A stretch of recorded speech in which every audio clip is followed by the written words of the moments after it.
নতুন champions league ফরম্যাটে যে থ্রিল, যে এক্সাইটমেন্টের প্রতিশ্রুতি দেওয়া হয়েছিল তার সবটাই বোধহয় আপনি পেয়ে গেছেন নতুন চ্যাম্পিয়ন্স লিগের প্রথম রাতে। 6 ম্যাচে 28টা গোল, বায়ার্ন মিউনিখই যেখানে করেছে 9টা গোল। সান্তিয়াগো বের্নাবেউতে প্রথম ম্যাচেই পাওয়া গেছে একটা ফাইনালের উত্তেজনার মতো একটা অ্যাড্রেনালিন। তুরিনের ডাগ আউটে নতুন মুখ, আর ম্যাচে ছিল আলাদা ফ্লেয়ার। 41 বছর পর অ্যাস্টন ভিলার প্রত্যাবর্তন আর সান সিরোতে অল রেডদের ডমিনেশন। সব গল্প, সব অ্যাঙ্গেল নিয়ে কথা হবে, কিন্তু কয়েক ঘন্টা আগে যে পার হয়ে গেছে চ্যাম্পিয়ন্স লিগের রাতটা, সেটাতে সবচেয়ে বড় হেডলাইন কোনটা ছিল সেটা কি আপনারা অনুমান করতে পারবেন? যদি ওই হেডলাইনের সাথে, মানে আমার হেডলাইনের সাথে আপনার হেডলাইন মিলে যায়, তবে আপনাকে ভার্চুয়াল একটা হাই ফাইভ ছাড়া বেশি কিছু দিতে পারছি না। তবে গতকালকের চ্যাম্পিয়ন্স লিগের রাতে সবচেয়ে বড় হেডলাইন হচ্ছে গোল করেছেন অ্যান্টনি, এবং অ্যান্টনি গোল করেছেন 145 দিন পর। এপ্রিলের 27 তারিখ তিনি শেষ।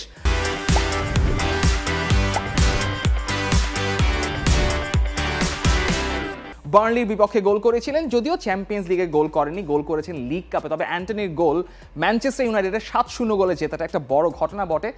ওদিকে পরে যাব, চ্যাম্পিয়ন্স লিগ দিয়েই শুরু করি। চ্যাম্পিয়ন্স লিগের সবচেয়ে বড় ঘটনা যেটা হয়ে থাকলো সান্তিয়াগো বের্নাবেউতে, যিনি গল্পটা নিজের কাছে নিয়ে নিলেন, আলোটা নিজের কাছে নিয়ে নিলেন, তিনি হচ্ছেন স্যার ববি চার্লটন, মানে আমাদের ছোট্ট এন্ড্রিক। তাকে ছোট বলা যাচ্ছে না, তিনি কিছুদিন আগেই বিয়ে করেছেন, কিন্তু রেকর্ড বুকে নিজের নামটাও লিখে ফেললেন সান্তিয়াগো বের্নাবেউতে, যেদিন রিয়াল মাদ্রিদ 3-1 গোলে স্টুটগার্টকে হারালো। এই এন্ড্রিক এখন রিয়াল মাদ্রিদের ইতিহাসে, চ্যাম্পিয়ন্স লিগের ইতিহাসে সর্বকনিষ্ঠ গোল স্কোরার হয়ে গেছেন, যখন তিনি 95 মিনিটে ওই গোলটা করে ফেললেন।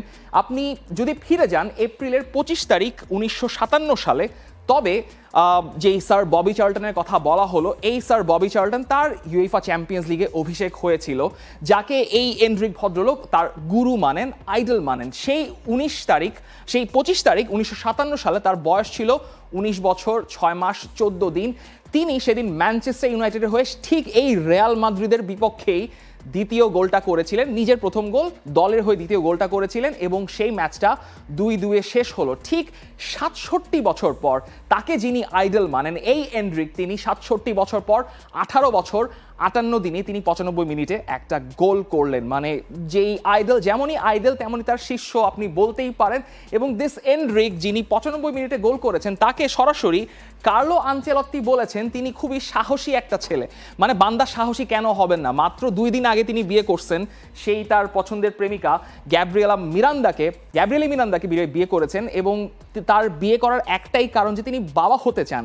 তার মাঝখানে যে ম্যাচুরিটিটা রয়েছে, আপনি তার পার্সোনাল লাইফ থেকে বের হয়ে তার এই খেলোয়াড়ি লাইফ নিয়ে চিন্তা করুন, যে এই এন্ড্রিক ভদ্রলোক, তাকে নামানো হলো ম্যাচের একদম শেষের দিকে, যখন 10 মিনিট বাকি আছে মূল টাইমের, আর এক্সট্রা টাইম বাদ দিলে সেই এন্ড্রিক তিনি নেমে ভেঙে দিলেন তাদের রিয়াল মাদ্রিদের ক্লাবের অন্যতম লেজেন্ড রাউল গনজালেসের রেকর্ডটা, যেটা 29 বছর আগে গড়া হয়েছিল। রিয়াল মাদ্রিদের হয়ে সর্বকনিষ্ঠ গোল স্কোরার কিন্তু চ্যাম্পিয়ন্স লিগে এই রাউল গনজালেসই ছিলেন।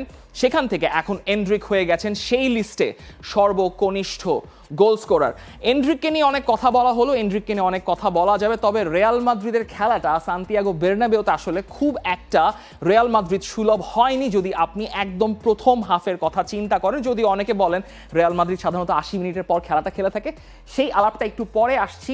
সান্তিয়াগো বের্নাবেউতে সাধারণত ওই ছাদটা বন্ধ করে অপোনেন্টকে দম বন্ধ করে মারার একটা চেষ্টা করা হয়, সেই ভয়টা ধরানোর চেষ্টা করে। কিন্তু গতকালকে স্টুটগার্ট যখন খুবই সারপ্রাইজিংলি রিয়াল মাদ্রিদের সঙ্গে ম্যাচটা খেলতে লাগলো, তখন মনে হচ্ছে রিয়াল মাদ্রিদেরই আসলে দম বন্ধ হওয়ার মতো অবস্থা হয়েছে। এবং ওই কথাটাই আরেকবার বারবার করে বলতে হচ্ছে যে টনি ক্রোসের অনুপস্থিতি থাকাটা আসলে রিয়াল মাদ্রিদকে অনেক বেশি ভোগাচ্ছে। সেটা রিয়াল মাদ্রিদের মিডফিল্ডকে এক্সপ্যান্ড করে স্টুটগার্ট যেভাবে, তাদের স্টুটগার্টের ফ্রন্টলাইন যেভাবে এক্সপ্লয়েট করেছে, ফিউরিক, মিয়ট এবং উন্দাভ মিলে যেভাবে ত্রাস ছড়িয়েছেন, এই ভদ্রলোকটা যদি না থাকতেন, যদি থিবো কোর্তোয়া বেলজিয়ান দেয়াল না হয়ে গতকালকে সান্তিয়াগো বের্নাবেউতে দাঁড়িয়ে না যেতেন, তবে কালকে রিয়াল মাদ্রিদ হয়তো প্রথম হাফে 2টা কিংবা 3টা গোলস হয়তো কনসিড করতেই পারতো। পুরো ম্যাচ যখন প্রথম হাফ শেষ হয়েছে, তখন একটা স্ট্যাট দেখাচ্ছিল অপরাতে যে কোর্তোয়া, তিনি যে 35টা last on target shot save করেছেন, তার মধ্যে 30টাই তিনি ঠেকিয়ে দিয়েছেন। ম্যাচটা যখন শেষ হলো, সেটার সংখ্যা দাঁড়ালো 37টা, সেখান থেকে 32টা তার সেভ রয়েছে, এবং ডিজার্ভিংলি এই ভদ্রলোকই ম্যান অফ দ্য ম্যাচ হয়েছেন। তবে মাদ্রিদের জন্য সবচেয়ে বড় আশা হয়ে দাঁড়ালেন, মাদ্রিদকে বাঁচিয়ে দিলেন সেকেন্ড হাফেই এই কিলিয়ান এমবাপে। কিলিয়ান এমবাপে অনেকবারই শিরোনাম হবেন পত্রিকার, কিলিয়ান এমবাপে অনেকবারই হাইলাইটসটা কেড়ে নেবেন, সেই সঙ্গে তিনি চ্যাম্পিয়ন্স লিগেও একটা নতুন রেকর্ডে ভাগ বসালেন। চ্যাম্পিয়ন্স লিগে যে শীর্ষ 10 গোল স্কোরার রয়েছেন, গতকালকে ওই গোলটা করে রদ্রিগো যখন তাকে পাসটা দিলেন, গোলটা করে তিনি পড়েও গেলেন, কিন্তু ওই গোলটা করার পরে আসলে মাদ্রিদ একটা হাফ ছেড়ে বাঁচলো। কিলিয়ান এমবাপেও চলে গেলেন এই ইউসিএল গোল স্কোরারদের লিস্টে টপ 10-এ। সবার নিচে তিনি আছেন, তার উপরে অবশ্য আছেন রিয়াল মাদ্রিদের আরেকজন লেজেন্ড আলফ্রেডো দি স্টেফানো। সবার উপরে যেই দুইটা লিস্ট, সেই দুইটা লিস্টকে কে কবে টপ করতে পারবে সেটা কেউ জানে না, সেই ক্রিস্টিয়ানো রোনালদো এবং লিওনেল মেসির লিস্টে। সেখানে একদম টপ 10-এর মধ্যে আছেন এখন কিলিয়ান এমবাপে। কিলিয়ান এমবাপে গোল করলেন, কিন্তু তারপরই আবার স্টুটগার্ডের হয়ে ডেনিস উন্দাভ একটা গোল করে বসলেন। ডেনিস উন্দাভ, যিনি ব্রাইটন থেকে লোনে ছিলেন স্টুটগার্ডে, যাকে ব্রাইটন রাখার জন্য যোগ্যভাবে মনে করেনি, সেই ডেনিস উন্দাভই একটা কার্লিং হেডার থেকে গোল করে স্টুটগার্ডকে সমতায় এনে দিলেন। ম্যাচ যখন 82 মিনিটের দিকে চলছে, মাদ্রিদ একটা সেট পিস পেল, কর্নার পেল, সেখান থেকে 39 বছর বয়সী মদ্রিচের একটা কর্নার থেকে রুডিগারের একটা টাওয়ারিং হেডার। এই রিয়াল মাদ্রিদের মধ্যে অনেকগুলো ক্যারেক্টার রয়েছে তাদের ব্যাকলাইনে, এই রুডিগার, এই মিলিতাও, তাদের এই ক্যারেক্টারগুলোর জন্যই আপনি রিয়াল মাদ্রিদের উপর ভরসা রাখতে পারেন যে হয়তো মাদ্রিদ পুরো ম্যাচ যদি বাজেও খেলে, যদি জঘন্যও খেলে, তারপরও মাদ্রিদ একটা কাম ব্যাক করতে পারবে। ওই যে একটা কথা বলা হয়েছিল, 90 minutes it's too long in Santiago Bernabeu, সেটা আরেকবার রুডিগার প্রমাণ করলেন। রুডিগার গোল করলেন, রুডিগার গোল করে সেলিব্রেট করলেন। সাধারণত রুডিগার অন্য কেউ গোল করলে যেটা করেন, তার মাথায় চাপড় মারেন, থাপ্পড় মারেন, অনেক জায়গায় থাপ্পড় মারেন, সেটারও একটা মানে ইট মারলে পাটকেল খাওয়ার মতো একটা থাপ্পড়েরও পাটকেল তিনি খেলেন মিলিতাও এবং এন্ড্রিকের কাছে। কিন্তু তারপরও রুডিগারের এই গোলটা ওয়াজ ভেরি স্পেশাল। সেখান থেকে দুইটা গোল এবং শেষে একদম চেরি অন দ্য টপ 95 মিনিটে এন্ড্রিকের গোল দিয়ে শেষ পর্যন্ত রিয়াল মাদ্রিদ নিজেদের প্রথম রাতটা, চ্যাম্পিয়ন্স লিগের এই নতুন ফরম্যাটের প্রথম রাতটা নিজেদেরই করে রাখলো। সান্তিয়াগো বেরনাবেও নিয়েও তো অনেক কথা হলো, এবার অন্যান্য চ্যাম্পিয়ন্স লিগের ম্যাচেও একটু যাওয়া দরকার। রিয়াল মাদ্রিদ নিয়ে বেশি সময় নষ্ট করলে আসলে অনেকেই একটু চেতে যান, সো অন্য ম্যাচগুলোর দিকেও একটু নজর দিতে হবে। চলে যাই জার্মানিতে, এবং একটা অদ্ভুতুরে স্কোর লাইন আপনাকে ধাক্কা দিয়েছে যখন আপনি ম্যাচটা যারা দেখেছেন কিংবা যারা দেখেননি শেষে স্কোর কার্ডটা দেখেছেন, তারা যখন এই স্কোর বোর্ডটা দেখেছেন, বায়ার্ন 9 দিনামো জাগ্রেব 2, বা আপনাকে এই স্কোর লাইনটাকে আপনি এভাবেও ট্রান্সলেট করতে পারেন অঙ্কের ভাষায় যে বায়ার্ন মিউনিখ 8+1 এবং দিনামো জাগ্রেব 2। সেটা কি আপনাদেরকে অন্য কিছু একটা স্কোর লাইনের কথা মনে করায় কি? যদি মনে করে, সেটা বুন্দেসলিগার যিনি সোশ্যাল মিডিয়া হ্যান্ডেলের অ্যাডমিন রয়েছে, তিনি আপনাকে মনে করিয়ে দিচ্ছেন যে লাইক 8-2 বাট বেটার। 8-2টা কবে হয়েছিল আপনার মনে পড়ার কথা। মনে পড়লে যারা ওই ক্লাবের ফ্যান রয়েছেন তাদের একটা দুঃস্বপ্ন মনে পড়ে যাওয়ার কথা, তাদের গায়ের লোম দাঁড়িয়ে যাওয়ার কথা, কারণ এই বার্সেলোনা এবং বায়ার্ন মিউনিখের ম্যাচও কিন্তু আছে চ্যাম্পিয়ন্স লিগের এই নতুন ফরম্যাটে, যেখানে বায়ার্ন মিউনিখ বার্সেলোনার মাঠে মনজুইকে যাবে অক্টোবরের 25 তারিখে। একটা ব্লকবাস্টার ম্যাচের অপেক্ষা তো আছে, যেখানে হান্সি ফ্লিক ওই সময় বায়ার্ন মিউনিখের কোচ ছিলেন, এখন তিনি বার্সেলোনার কোচ। একটা রিভার্স ফ্যাক্টর দেখা যাবে। দেখা যাক এইবারের বায়ার্ন মিউনিখ বার্সেলোনার ক্ল্যাশটা কীরকম হয়। এই 8-2-এর ঝামেলা থেকে বের হই, কথা বলা যাক এই হ্যারি কেইন, যিনি গতকালকে হারিকেন মাতিয়ে দিয়েছেন একদম। গতকালকের ম্যাচে 9টা গোল হয়েছে, তার মধ্যে হ্যারি কেইন 4টা গোল করেছেন, একটা ওপেন প্লে থেকে, আর 3টা গোল করেছেন পেনাল্টি থেকে। এবং তিনি যদি তার ট্র্যাক রেকর্ডটা দেখেন আপনি, সেটা হচ্ছে লাস্ট 3 ম্যাচে, বা আপনি এক সপ্তাহের হিসাব করেন, তবে এই এক সপ্তাহে তিনি 3টা ম্যাচ খেলেছেন, 3 ম্যাচে করেছেন 9 গোল।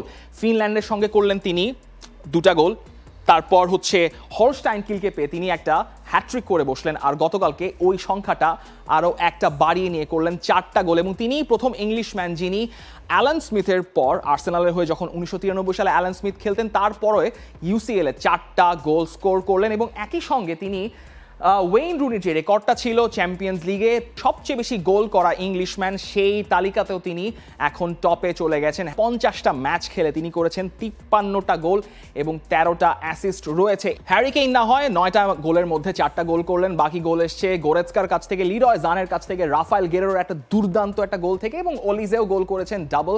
তিনি প্রথম ফ্রেঞ্চম্যান থিওরি অরির পর যিনি কিনা চ্যাম্পিয়ন্স লিগের ডেবিউতে 2টো গোল করলেন। তবে যখন সেকেন্ড হাফটা শুরু হচ্ছে, তখন বায়ার্ন মিউনিখ কিংবা আলিয়ান্স অ্যারেনাতে একটা তোলপাড় পড়ে গেল। তার কারণ হচ্ছে যেই দল 3 গোলে লিড করে প্রথম হাফটা শেষ করলো, সেটা শেষ করা শুরু করার পর সেকেন্ড হাফে 5 মিনিটের মধ্যে কীভাবে ডিনামো জাগ্রেব 2টা গোল দিয়ে বসলো। একটা ঘটনা ঘটলো যে ম্যানুয়েল নয়ের ইনজুরিতে তিনি উঠে গেলেন, তার জায়গায় স্ভেন উলরিখ নামলেন, নেমেই তিনি 2টা গোল কনসিড করলেন। কিন্তু শেষ পর্যন্ত আসলে হ্যারি কেইন এবং তার কোম্পানি তাদেরকে বায়ার্ন মিউনিখকে একটা শেষ পর্যন্ত ভালো রাতই উপহার দিয়েছেন। এবং স্পিকিং অফ কোম্পানি, এই ভাসো কোম্পানিকে নিয়ে কিন্তু যখন বায়ার্ন মিউনিখ তাকে নিয়োগ দিল, তাকে নিয়ে একটা কথাই বলা হচ্ছিল যে ভাসো Kompany is too small of a figure to lead a club like Bayern Munich.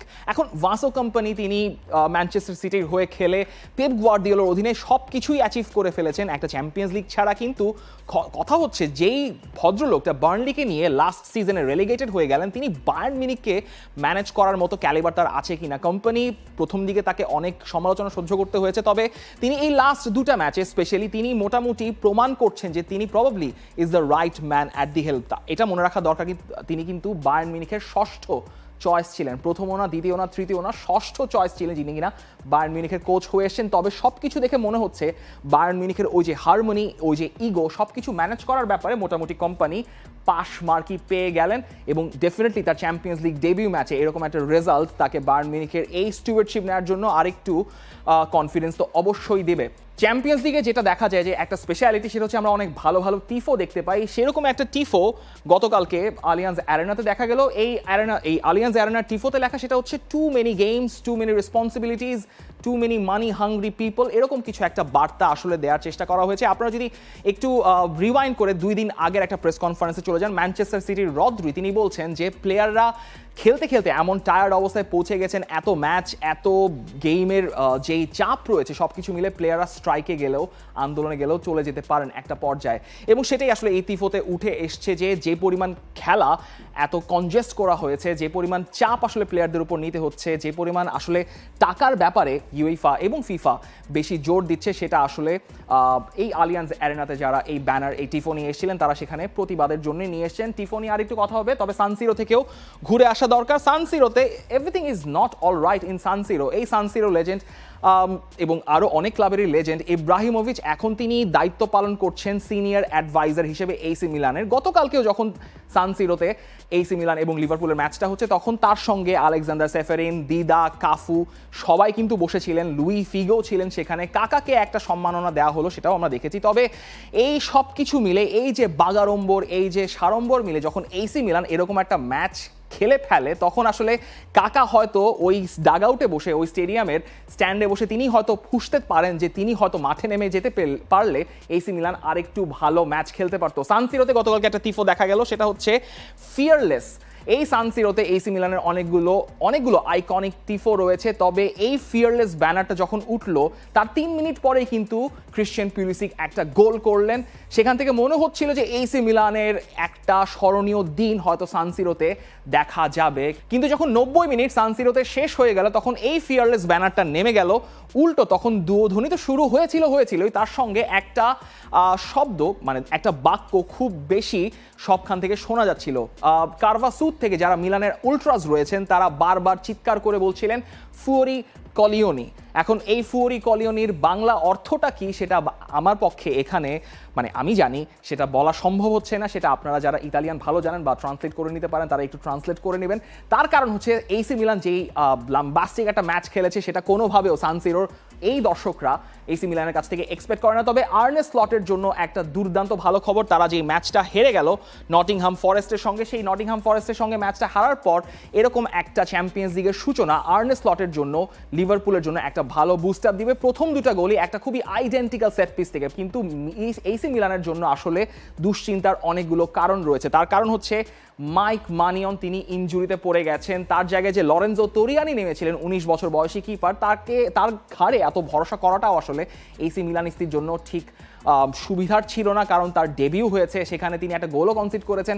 তবে মিলানের জন্য আরও দুশ্চিন্তার কারণ হচ্ছে তাদের সামনে ইন্টার মিলানকে ফেস করতে হবে। যখন তাদেরকে ইন্টার মিলানকে ফেস করতে হবে তখন এই এসি মিলানের রেকর্ডটা, এই সিজন শুরুর রেকর্ডটা ঠিক এরকম। তারা তোরিনোর সঙ্গে 2-2 গোলের ড্র দিয়ে শুরু করলো, তারপরের ম্যাচটাই তারা পারমার কাছে হেরে গেল, লাৎসিওর সঙ্গে ড্র। শেষ পর্যন্ত ভেনেজিয়ার সঙ্গে তারা লাস্ট হোম ম্যাচে জিতেছিল 4-0 গোলে, কিন্তু শেষ পর্যন্ত পাওলো ফনসেকার দল লিভারপুলের কাছে 1-3 গোলে হেরে চ্যাম্পিয়ন্স লিগের ক্যাম্পেইনটা শুরু করলো।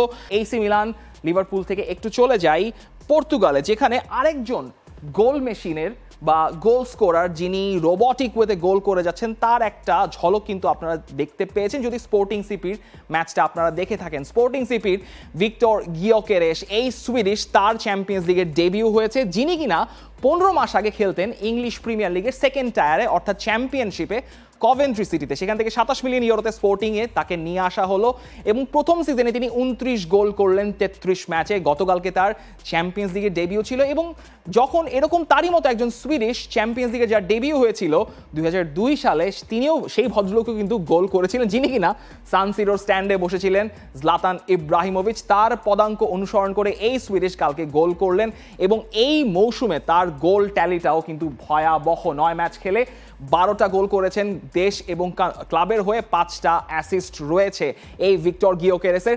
তার উপর যে 100 মিলিয়ন ইউরোর একটা রিলিজ ক্লজ দেওয়া হয়েছে সেটা সম্ভবত আগামী মৌসুমেই কেউ না কেউ অ্যাক্টিভেট করে ফেলতে পারে। তবে গতকালকে চ্যাম্পিয়ন্স লিগের সম্ভবত সবচেয়ে বেস্ট গোলটা, সেটা নিয়ে হয়তো ডিবেট হতে পারে বেস্ট গোল কোনটা ছিল, তবে দেবাস্তের যে blast of a shot second হাফে স্পোর্টিং সেখান থেকে যে গোলটা পেল সেটাকে এই মৌসুমের চ্যাম্পিয়ন্স লিগের one of the goal of the season আপনি হয়তো বলবেনই। পর্তুগাল থেকে এবার একটু চলে যাওয়া যাক সুইজারল্যান্ডে, যেখানে 41 বছর পর অ্যাস্টন ভিলা তারা চ্যাম্পিয়ন্স লিগে ফিরলো এবং সেটা ফিরলো বেশ রাজকীয়ভাবেই। উনাই এমেরি জানালেন চ্যাম্পিয়ন্স লিগকে গুড ইভিনিং।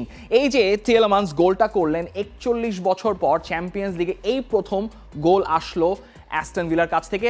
তাদের সর্বশেষ যে গোলটা এসেছিল পিটার হোয়াইট, তিনি গোল করেছিলেন 1982-83 সালে ইউসিএল এর কোয়ার্টার ফাইনালে, যে ম্যাচে 3-1 গোলে ইউভেন্টাসের কাছে অ্যাস্টন ভিলা হেরে গিয়েছিল। তার 41 বছর পর টিয়েলেমান্স তিনি গোল স্কোরিং অ্যাকাউন্টটা ওপেন করলেন অ্যাস্টন ভিলার জন্য। অ্যাস্টন ভিলা 3-0 গোলে ইয়াং বয়সকে হারিয়েছে। এটা একটু দেখা দরকার, সেটা হচ্ছে এমি মার্তিনেজ চ্যাম্পিয়ন্স লিগ খেলা নিয়ে বেশ আবেগ আপ্লুত ছিলেন গতবার যখন তারা চ্যাম্পিয়ন্স লিগে কোয়ালিফাই করলো। এই যে স্পেসিফিক ব্যাচটা এমি মার্তিনেজের এইখানে দেখা যাচ্ছে ইউসিএল এর ব্যাচটা, সেটা আসলে এমি মার্তিনেজকে বেশ ভালোই মানাচ্ছে। এবং এমি মার্তিনেজ যখন শেষবার চ্যাম্পিয়ন্স লিগে ম্যাচ খেলেছিলেন আর্সেনালের হয়ে, তখন তার বয়স অনেক কম ছিল, 10 বছর আগের কাহিনী। বরুসিয়া ডর্টমুন্ডে তিনি গিয়ে সেখানে আর্সেনালের হয়ে একটা ক্লিন শিটও রেখে এসেছিলেন। এরপর 10 বছর পার হয়ে গেছে, 10 বছরে অনেক ঘটনাই ঘটে গেছে। তিনি একজন বিশ্ব চ্যাম্পিয়ন হয়েছেন, এই অ্যাস্টন ভিলার হয়ে তিনি এখন চ্যাম্পিয়ন্স লিগ খেলছেন এবং সেই ম্যাচেও তিনি একটা ক্লিন শিট রাখলেন। যে কথা বলছিলাম যে ইউভেন্টাসের এগেইনস্টে অ্যাস্টন ভিলার প্রথম গোলটা এসেছিল, যেটা এবার টিয়েলেমান্স ওপেন করলেন অ্যাস্টন ভিলার হয়ে। সেই যে ইউভেন্টাসের এগেইনস্টে গোল করা হয়েছিল, এই ইউভেন্টাসের চেহারাও কিন্তু পাল্টে গেছে এবং এই নিউ লুক ইউভেন্টাসের যেই স্পিয়ার হেড নাম্বার 10 কিনান ইয়েলদিস, তিনি গত সিজনেও ছিলেন, কিন্তু এই সিজনে হয়তো তিনি নিজেকে মেলে ধরতে শুরু করেছেন। ইউভেন্টাসে একটা আমূল পরিবর্তন এসছে, তাদের ডাগ আউটে এসছেন তিয়াগো মোত্তা, যিনি গত সিজনে বোলোনিয়াকে চ্যাম্পিয়ন্স লিগে কোয়ালিফাই করিয়েছিলেন, তিনি এখন আছেন ইউভেন্টাসে এবং Juventus is fulled with fresh bloods, Cambiaso, Di Gregorio, Nico Gonzalez, Mbangula এবং এই ইয়েলদিস মিলে চ্যাম্পিয়ন্স লিগে আপনাকে ইউভেন্টাসের হয়ে যে ফুটবলটা উপহার দিয়েছেন, এই ফুটবলটা আপনি ইউভেন্টাসের কাছে অনেক দিন ধরে দেখেননি। স্পিকিং অফ কিনান ইয়েলদিস, তিনিও চ্যাম্পিয়ন্স লিগে ইউভেন্টাসের জন্য হয়ে গেছেন তাদের সবচেয়ে ইয়াংগেস্ট গোল স্কোরার। তিনি গোল করেছেন 19 বছর 136 দিনে, যেই রেকর্ডটা আগে ছিল তাদের লেজেন্ড আলেসান্দ্রো দেল পিয়েরোর কাছে। যদি আপনি ইউটিউবে যে একটু খুঁজে দেখেন, তবে এই কেনান ইয়েলদিসকে কিন্তু দেল পিয়েরোর সাথে অনেকভাবেই তুলনা করার অনেকগুলো ভিডিও রয়েছে। তাদের এই নাম্বার 10কে দেল পিয়েরোর সঙ্গে তুলনা করা হচ্ছে, মানে একটা বিশাল কমপ্লিমেন্ট তার কাছে। যদিও এই ভদ্রলোক অর্থাৎ কিনান ইয়েলদিস কিন্তু ম্যাচ শেষে দেল পিয়েরোর কাছে ক্ষমা চেয়েছেন, এটা বলে যে তিনি তার রেকর্ডটা ভেঙেছেন, তার জন্য তিনি দুঃখিত। কিন্তু এই দেল পিয়েরো কিন্তু এই রেকর্ডটা করেছিলেন বরুসিয়া ডর্টমুন্ডের বিপক্ষে সেপ্টেম্বরের 13 তারিখ 1995 সালে, 20 বছর 308 দিনে। তবে গতকালকে ইয়েলদিস যে গোলটা করলেন সেটা মোটামুটি দেল পিয়েরোর যে সেকেন্ড ইউসিএল গোল ছিল স্টুয়া বুখারেস্টের সঙ্গে করেছিলেন চ্যাম্পিয়ন্স লিগের পরবর্তী রাউন্ডে, সেটার সঙ্গে অনেকটা মিলে যায়। এই হলো 6টা দলের 6টা ম্যাচের পুরো সবকিছু সামারি। কিন্তু গতকালকে যেই ঘটনাটা দিয়ে শুরু করেছিলাম আন্তোনির গোল, সেটা নিয়েও একটু বলতে হচ্ছে। তার কারণ হচ্ছে এই যে পিকচার পারফেক্ট ছবি আলেহান্দ্রো গার্নাচোর, এটাকে সম্ভবত আপনি দেয়ালে টানিয়ে রাখার মতো একটা ছবি বলতেই পারেন যারা ম্যানচেস্টার ইউনাইটেড ফ্যান রয়েছেন তাদের জন্য। Garnacho had a perfect night, Antony had a great night, Marcus Rashford had a really great night. গতকালকে বার্নসলিকে তারা হারিয়েছে, যদিও নিন্দুকেরা বলবে ওই যে বার্নসলির বার্নটা ওটা হয়তো বার্সেলোনার সঙ্গে। তবে মূল কথা হচ্ছে এরিক টেন হাগের দল যখন 7টা গোল দেয়, যখন তিনি একটা দুর্দান্ত রাত পার করেন, তাদেরকে নিয়ে কথা না বললে আসলে ব্যাপারটা খারাপই দেখায়। এই মৌসুমে আলেহান্দ্রো গার্নাচোর একটা দুর্দান্ত শুরু হয়েছে, 6টা ম্যাচে 4টা গোল 3টা অ্যাসিস্ট। এখন দেখা যাক, ইউরোপা লিগ তাদের ক্যাম্পেইন রয়েছে, প্রিমিয়ার লিগে বড় বড় ম্যাচ রয়েছে, ম্যানচেস্টার ইউনাইটেড 7 গোল দিতে জানে, তারা হয়তো ম্যাচগুলো ভালোভাবে জিততেও পারবে। তবে চ্যাম্পিয়ন্স লিগে আজকের রাতেও আছে আপনাদের জন্য ম্যাচ। 18 সেপ্টেম্বর বুধবার এবং 19 সেপ্টেম্বর মিলে আপনাদের জন্য আছে আরও 6টা ম্যাচ। প্রথম ম্যাচ শুরু হচ্ছে স্পার্তা প্রাগ, সালজবুর্গ এবং বোলোনিয়া শাখতার দোনিয়েৎস, যে ম্যাচগুলো শুরু হবে আজকে রাত 10:45 এর পরবর্তীতে মধ্যরাতে অর্থাৎ রাত 1টায় মাঠে নামবে Celtic, Slovan Bratislava, Club Brugge, Borussia Dortmund এবং সম্ভবত আজকের রাতের সবচেয়ে বড় blockbuster match Manchester City Inter Milan 2022-23 Champions League ফাইনালের একটা রিম্যাচ এবং নতুন পিএসজি, যেখানে এমবাপে নেই, সেই পিএসজি মাঠে নামবে প্রথমবারের মতো চ্যাম্পিয়ন্স লিগ খেলতে আসা জিরোনার সঙ্গে। এই যে প্রথম দিনে চ্যাম্পিয়ন্স লিগে যে রাতটা গেল, সেখানকার আপনার প্রিয় মুহূর্ত কোন মুহূর্তটাকে সবচেয়ে বেশি পছন্দ হয়েছে, বা আপনার কাছে কোন দল নিয়ে পারফরমেন্স নিয়ে কি মনে হয়েছে তা জানিয়ে দিন আমাদের কমেন্ট সেকশনে। এবং আজকের রাতেও চ্যাম্পিয়ন্স লিগের যে রেজাল্টগুলো রয়েছে আপনারা ভাবছেন, সেগুলো জানিয়ে দিন প্রেডিকশন আকারে আমাদের কমেন্ট সেকশনে। For more updates, subscribe to our YouTube channel and click on the bell icon. Follow us on Facebook and Instagram.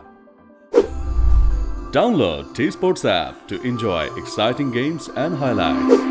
Visit tsports.com.